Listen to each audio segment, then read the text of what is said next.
Chapter पढ़ाने वाले हैं। तो आज आपका चैप्टर है प्रकाश का परावर्तन तथा अपवर्तन, लाइट रिफ्लेक्शन एंड रिफ्रैक्शन। तो आप समझ सकते हैं ये टॉपिक बहुत ही इंपॉर्टेंट है, पेपर में आपके इससे बहुत सारे क्वेश्चन आएंगे। तो यहाँ पर आज हम थियरी पूरा टोटल हम करेंगे, इसके बाद इसमें जो भी न्यूमेरिकल्स बनने वाले हैं उसको हम एक वीडियो में लेकर आएंगे और एक वीडियो में आपको मिल जाएंगे इसमें जो आपके किरण आरेख होते हैं आपको समझा देंगे, जिससे ऑब्जेक्टिव टाइप क्वेश्चन आपको मिलेंगे या अधिक उत्तरी क्वेश्चन मिलेंगे वो आप कर लेंगे। किरण आरेख अगर आपके समझ में नहीं आता तो मैं फास्ट तरीके से समझा दूंगा, आपको एक बार में समझ में आ जाएगा। तो वो देखिए बाकी इसमें भी आपको मिल जाएगा, थियरी में किरण आरेख सारी चीजें मिल जाएंगी इसमें, ठीक है। तो देखिए इसमें हम कंप्लीट कवर करेंगे सभी टॉपिक, जो भी इसमें इंपॉर्टेंट क्वेश्चन होते हैं वो सभी हम बताने वाले हैं। अभी तक जो भी बच्चे नहीं पढ़े हुए हैं तो वो जरूर इस वीडियो को देखें, क्योंकि ये एनसीईआरटी बेस्ड होगा और पीडीएफ के साथ भी होगा। पीडीएफ अगर पाना चाहते हो टेलीग्राम चैनल पर हमें कमेंट कर दीजिएगा कि नहीं, वीडियो की डिस्क्रिप्शन में कमेंट कर दीजिएगा, वहां पर हम इसका पीडीएफ आपको दे देंगे। वन शॉट वीडियो होगा, टोटल कंप्लीट वीडियो होगा। तो चलिए हम आगे चलते हैं, वीडियो को दिखाते हैं। तो सबसे पहले प्रश्न हम पहुंचते हैं, सबसे पहले प्रकाश का परावर्तन। प्रकाश का परावर्तन किसे कहते हैं और इसके नियम को लिखिए। तो प्रकाश का परावर्तन आपको पता है कि आप कोई भी एक सतह हो या एक सतह का मतलब आप समझ रहे हैं कि वो सतह कैसी होनी चाहिए, वो सतह आपका चमकदार होनी चाहिए। तो एक ऐसी सतह होनी चाहिए जिस जो चमकदार हो या आपका चिकनी हो, ये चीज समझ लेना। कोई एक चिकनी या चमकदार सतह हो और इस चिकनी सतह पर एक प्रकाश की किरण आए और इस बाहर इधर इधर न जाए, इधर न जाए और इधर से फिर से रिफ्लेक्ट हो जाए, तो यही प्रकाश का अपवर्तन है। मतलब प्रकाश की किरण जब देखेंगे, प्रकाश की किरण किसी पॉलिश और चमकदार सतह पर पड़ती है तो यह सुनिश्चित दिशा में विस्तारित होता है, या पॉलिश की हुई सतह से प्रकाश की सुनिश्चित रूप से दिशा बदलने की घटना को परावर्तन कहते हैं। तो आप समझ सकते हैं, मैं बोलता हूं जब प्रकाश की किरण किसी चिकने या पॉलिशदार या किसी चमकदार सतह से टकराकर पुनः उसी माध्यम में वापस लौट जाती है, तो यह घटना जो होती है प्रकाश का परावर्तन कहलाती है। ठीक है, तो यहाँ पर एक अभिलंब होता है, यहाँ पर आपतन बिंदु होता है। आपतित किरण आकर आपतन बिंदु पर टकराती है और यहाँ से परावर्तित हो जाती है, तो इसके बीच का कोण जो होता है ये कोण इक्वल हो जाता है। इसको हम आई बोलते हैं, इसको हम आर बोलते हैं। तो पहला नियम और दूसरा नियम जब समझेंगे तो इसको बताएंगे। जैसे पहला नियम क्या होता है, आपतित किरण, पहला हो गया आपतित किरण मतलब ये वाली किरण जो यहाँ से आई, ये वाली किरण, उसके बाद आपतन बिंदु, इस आपतन बिंदु पर अभिलंब, आपतन बिंदु पर ये अभिलंब है, ये अभिलंब है। परावर्तित किरण और ये परावर्तित किरण तीनों एक ही तल पर होते हैं।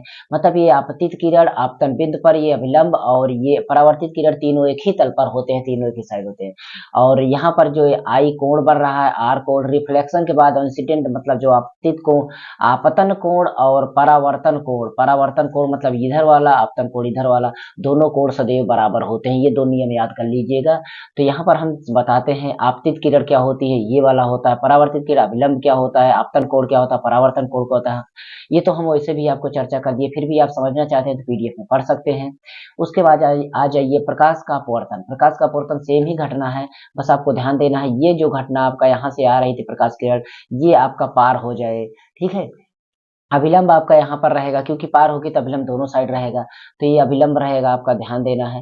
एक बात यहाँ पर है कि आप एक माध्यम इसमें लेंगे, आप या तो सघन माध्यम लेंगे या तो विरल माध्यम लेंगे, ये चीज आप ध्यान में रखना है, या तो विरल या तो सरल।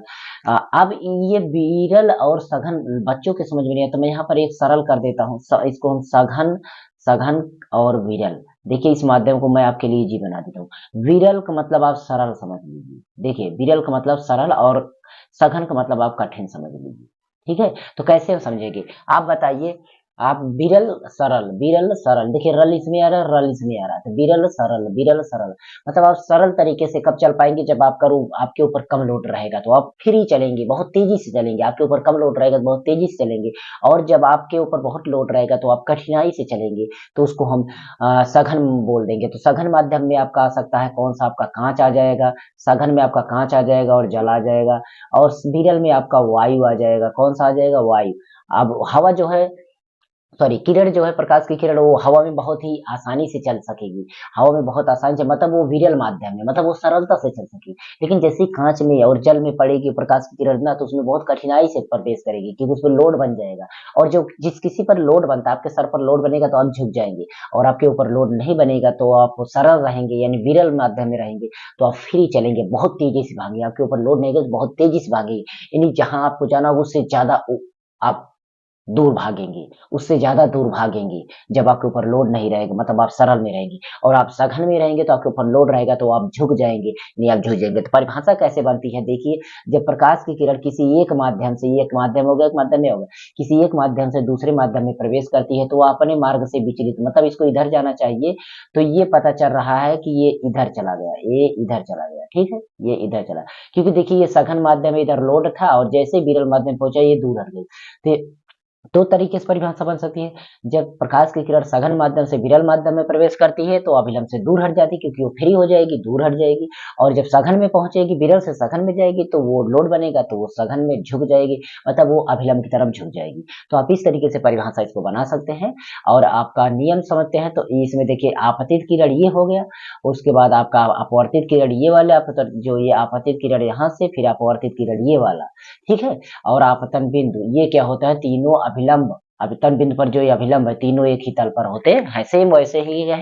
और प्रकाश की किरण में जो खास रंग की अपवर्तन कण, जो ये जो कोण बन रहा है, यहाँ वाला कोण और यहाँ वाला कोण, ये क्या होगा, अनुक्रमानुपाती होगा, मतलब इसको हम साइन आर, साइन आई और साइन आर में लिखेंगे, ठीक है? उसमें क्या था, कोण आई बराबर कोण आर लिख रहे थे, ये उसमें था, और ये बटा में साइन के रूप में लिखे, बस इतना ही अंतर है अगर आप देखेंगे दोनों में तो, ठीक है? अब हम पहुंचते हैं क्रांति को। देखिए बहुत टाइम नहीं लेंगे क्योंकि परीक्षा आ गई है। तो क्रांतिक कोण आपका है, क्रांतिक कोण किसे कहते हैं, जब आपका प्रकाश किरण किसी सघन माध्यम से विरल माध्यम में अगर प्रवेश कर रही है तो अभिलंब से परे हटती है, और परे हटती है, परे मतलब दूर हटती है, और जब दूर हटेगी तो विरल माध्यम से बना जो अपवर्तन कोण होगा सघन माध्यम से बने कोण से बड़ा होगा।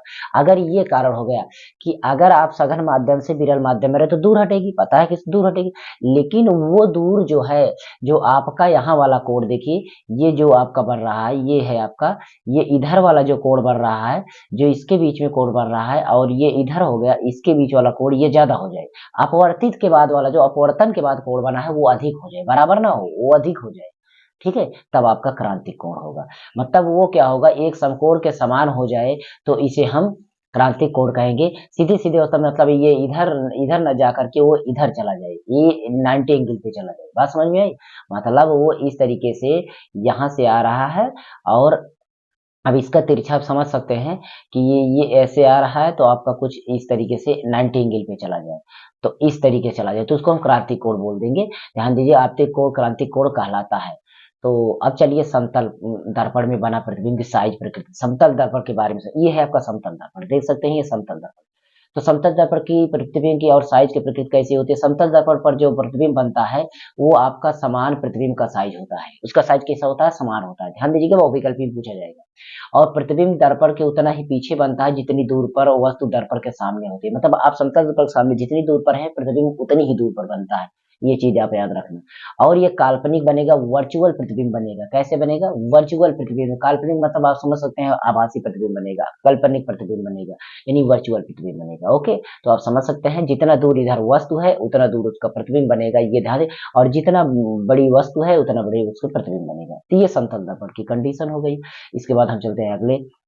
अब हम थोड़ा सा प्रकाश के बारे में पढ़ लेते हैं। प्रकाश क्या है, प्रकाश समझ सकते हैं भौतिक अनुभूत होती है, और जिससे कि कोई भी वस्तु को दृश्यमान बनाता है। अगर कोई वस्तु को हम देख पा रहे हैं तो समझ लो वहां पर प्रकाश है। किसी भी वस्तु को देखने के लिए जो चीज की जरूरत पड़ती है वो हमें प्रकाश कहलाती है। तो कोई भी वस्तु पर उस पर पड़ने वाला प्रकाश को परावर्तित करती है, और परावर्तित प्रकाश हमारी आंखों द्वारा ग्रहण होता है और हमारी वस्तुओं देखने योग्य बनाता है। अब ये समझ सकते हैं कैसे प्रकाश कार्य करता है। किरण क्या होता है, प्रकाश के बिंदु पर पथ, प्रकाश का बिंदु जो होता है, प्रकाश से जो एक बिंदु होता है जहां से प्रकाश चलती है, वहां से एक रास्ता बनता है, और वो रास्ता जो होता है वो किरण का पथ, मतलब वो किरण होती है, किरण। और वही रास्ता जो पूरा पूरा जहां तक वो रास्ता जाती है वो एक किरण हो जाती है। और किरण जो है 3 प्रकार की होती है। पहला नंबर तो आप देखेंगे संश्लिष्ट किरण पुंज, या सिंधु किरण पुंज, या समांतर किरण पुंज। तो ये चीज आप पढ़ेंगे, अपसारी अपसारी और तमाम प्रकार के होते हैं, वो चीजें अलग हो गई, उसको डिटेल में नहीं चलेंगे। यहाँ पर हम विवर्तन पढ़ लेते हैं। विवर्तन क्या होता है? विवर्तन क्या होता है? प्रकाश के पथ में रखी अपारदर्शी वस्तु जो होती है वो अनंत छोटी होती है, वो अनंत छोटी होती है, और प्रकाश सरल रेखा में चलने की बजाय इसके किनारों पर मुड़ने की प्रवृत्ति दर्शाता है। इस प्रभाव को हम विवर्तन बोलते हैं। ठीक है, इसको मुड़ने की प्रवृत्ति को दर्शाता है तो हम विवर्तन बोलते हैं। जैसे देखिए, ठीक है, अब यहाँ पर आ जाइए, लेंस की बात करते हैं। लेंस लेंस अगर आप देखते हैं तो एक उत्तल लेंस होता है, एक अवतल लेंस होता है। उत्तल लेंस में प्रतिबिंब क्या होता है? ऐसे आता है, एक केंद्र पर बन जाता है, ध्यान दीजिए, एक ही केंद्र पर बन जाता है। और अवतल दर्पण पर आपका प्रतिबिंब जो होता है फैल जाता है, या ध्यान दीजिएगा, इसमें क्या होता है, वो फैल जाता है। ठीक है, तो अब इसमें एक ही केंद्र पर बनता है, इसमें एक एक फैल जाता है। तो यहाँ पर हम अवतल दर्पण उत्तल दर्पण में सचित्र वर्णन और पढ़ सकते हैं, और सारी चीजें आप समझ सकते हैं। यहाँ पर उत्तल दर्पण वास्तव में आभासी दोनों प्रकार के प्रतिबिंब बनाते हैं, लेकिन अवतल दर्पण हमेशा आभासी प्रतिबिंब बनाते हैं। और एक बात, उत्तल लेंस को हम अभिसारी लेंस भी कहते हैं, उसको अपसारी, इसको अभिसारी, ध्यान दीजिएगा, इसको हम अपसारी, अपसारी, और इसको हम अभिसारी। तो ये चीजें अगर अब यहाँ पर, ठीक है, लेकिन अवतल लेंस को हम अपसारी लेंस कहते हैं। देखिए यहाँ पर लिखा गया है सारी चीजें। अब उत्तल लेंस को अपसारी लेंस क्यों कहते हैं, ये चीज आप देखेंगे। उत्तल लेंस को अपसारी लेंस क्यों कहते हैं? उसको अभिसारी लेंस इसलिए कहते हैं कि यहाँ पर समांतर किरणें जो है अपवर्तन के फलस्वरूप एक बिंदु पर मिलती है। मतलब इसमें जब लेंस रहता है तो इसमें आपका एक ही बिंदु पर आके मिलती है, यहाँ पर आपका एक ही बिंदु पर आके मिलती है। जब एक ही बिंदु पर आके मिलती है तो यही क्या होता है, समान किरणों के अभिसरित करना। अतः उत्तल लेंस किसी गुण को अपसारी लेंस कहते हैं। प्रकाश की समांतर किरणों को क्या कर रहे हैं, अभिसरित कर रहे हैं। और यही चीज आपका अगर अवतल लेंस हो तो वो चीज क्या होता है, वो एक जगह से अगर आ रही है तो फैलती हुई प्रतीत होगी। ये चीज अगर एक ही जगह से आ रही होगी, एक ही जगह से आ रही है, तो ये फैलती हुई प्रतीत होगी। तो इसके बाद अपवर्तित किरण आपस में फैलती हुई जाती हैं, तो यानी कि समांतर किरण अपसरित कर देती हैं, तो इस लेंस को अपसारी लेंस कहते हैं, यानी अपसारित गुण कहते हैं। चलिए ठीक है, ये चीज समझ लेंगे। लेंस कितने प्रकार के हैं तो मैंने बता दिया, उत्तल लेंस और अवतल लेंस। तो लेंस की क्षमता क्या होती है? लेंस की क्षमता क्या होती है कि जब प्रकाश की किरण अभिसरण या अपसरण करने की जो मात्रा होती है उसी को कही जाए, जो भी आपकी अपसरण करने की अभिसरण करने की जो क्षमता होती है वो लेंस की क्षमता होती है। और इसका मात्रक डायोप्टर होता है, क्षमता का मात्रक डायोप्टर होता है, ध्यान दीजिएगा। और एक डायोप्टर में, उत्तल लेंस में जो जितनी भी दूरी बनती है वो फोकस दूरी 1 मीटर होती है। यानी जब हम निकालेंगे, एक फार्मूला आपको वर्क करेगा, पी बराबर जब हम निकालेंगे 1/f होगा, एफ आपका मीटर में होगा, और पी बराबर आप, तो यहाँ पर आपको जो विभिन्न घनत्व परत से गुजरने पर किरणों के पथ में विचलन होता है, और तारे का प्रकाश विभिन्न क्षणों में अपवर्तित होते रहते हैं, और तारे टिमटिमाते हैं। मतलब आप समझ रहे हैं कि जो इतने दूर होने के बाद बीच में आपके बहुत सारे मतलब घनत्व वाली चीजें होती हैं, और उनसे क्या होता है कि जिन पर परतें होती हैं तो प्रकाश जो है आपका उसमें उसके मार्ग में विचलन होता रहता है, और प्रकाश की किरणें आपस में कभी आती हैं तो कभी नहीं आती हैं, आती जाती, मतलब ऐसे हमको लगता है कि टिमटिमाते टिमटिमा रहे हैं, तो प्रकाश का किरण का पहुंचना उसी तरीके से होता है। तो अपवर्तन हो जाता है बीच बीच में वहां पर। तो ये सारी चीजें आप समझेंगे तो डिटेल में पढ़ लेना पीडीएफ देखकर।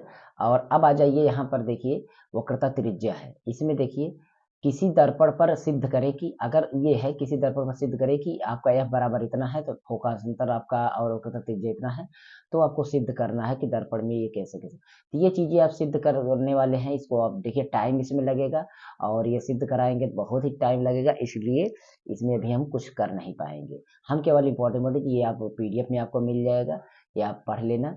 यहाँ पर पूर्ण आंतरिक परावर्तन समझते हैं, पूर्ण आंतरिक परावर्तन को समझावे तो परिस्थिति में आपतित प्रकाश की किरण इसकी तीव्रता में बिना किसी विशिष्ट हानि के उसी माध्यम में वापस किया जा सकता है। इस परिघटना को पूर्ण आंतरिक परावर्तन कहते हैं। जब वायु में अपवर्तन का मान 90 होता है तो माध्यम विशेष जिससे प्रकाश की किरण चलती है तो आपतन कोण क्रांतिक कोण कहते हैं। यानी क्रांतिक कोण आप समझे ना, तो यही आपका क्रांतिक कोण के रूप में पूर्ण आंतरिक परावर्तन में होता है। ठीक है, आगे चलते हैं। और यहाँ पर आपका आपतन के व्यंजक प्राप्त करना है तो इसको भी आप लगा लेंगे। और एक बात है कि कैसे सिक्का उठा हुआ प्रतीत मालूम होता है, तो आप इसको पढ़ के देख लेंगे। फिर उसके बाद कैसे आपको पेंसिल टेढ़ी दिखाई देती है, आप इसको पढ़ सकते हैं। ठीक है, यहाँ पर अपवर्तनांक से आप क्या समझते हैं? अपवर्तनांक आपका किसी माध्यम में आप देखेंगे तो एक माध्यम और दूसरा माध्यम के बीच में आपको एक उसमें आपको अपेक्षिक संबंध दिखाया जाएगा, तो वो चीजें आपका अपवर्तनांक होगा, उसको आप पढ़ लेंगे। यहाँ पर आपका डिटेल दिखाया गया है। देखिए टाइम लगेगा, हम वीडियो बड़ा नहीं बनाना चाहते हैं। आवर्धन से क्या समझते हैं, तो आप आवर्धन देख लीजिएगा। आवर्धन से आप क्या समझते हैं, तो गोली दर्पण जो होता है उसके द्वारा उत्पन्न आवर्धन वह अपेक्षित विस्तार है जिससे कि ज्ञात हो कि आपका कोई प्रतिबिंब अपेक्षा कितना गुना आवर्धित और इससे प्रतिबिंब की ऊंचाई अनुपात के रूप में व्यक्त किया जा सकता है। यानी m बराबर, यहाँ पर आप फार्मूला देखेंगे, m बराबर होता है क्या, आपका यहाँ पर प्रतिबिंब की ऊंचाई, आपको यहाँ पर चाहे तो आप I और उसके बाद आपका I अपान O ऐसे ये सूत्र आप यूज कर सकते हैं। देखिए आपको उसमें मिलता है तो आप ये भी लगा सकते हैं, यहाँ पर है तो पढ़ लीजिएगा। तो ये थे आपके कुछ इम्पोर्टेंट चीज़ें, और इसमें जो भी आपको चीज़ें बच रही हैं तो उसको हम ऑब्जेक्टिव टाइप क्वेश्चन में खींच लेंगे। ऑब्जेक्टिव टाइप क्वेश्चन आप देख लीजिएगा वीडियो, आपको ऑब्जेक्टिव टाइप क्वेश्चन का वीडियोज मिल जाएगा। और साथ ही साथ मैंने बोला कि इसमें ऑब्जेक्टिव टाइप आपको न्यूमेरिकल से वीडियो मिल जाएगा, बोर्ड पर हम उसको समझाएंगे। और उसके साथ ही साथ आपको एक क्वेश्चन मिलेगा, आपको अ, कहने का मतलब आपको मिलने वाला है अ, उस किरण आरेख पर, आपको एक किरण आरेख पर मिलने वाला है तो आप उसको भी देख लेना, ठीक है। तो चीज़ें आप समझ लीजिएगा, मैं आपको अच्छी तरीके से चीज़ों को समझा दूंगा। ओके, चलिए मिलते हैं नेक्स्ट वीडियो में।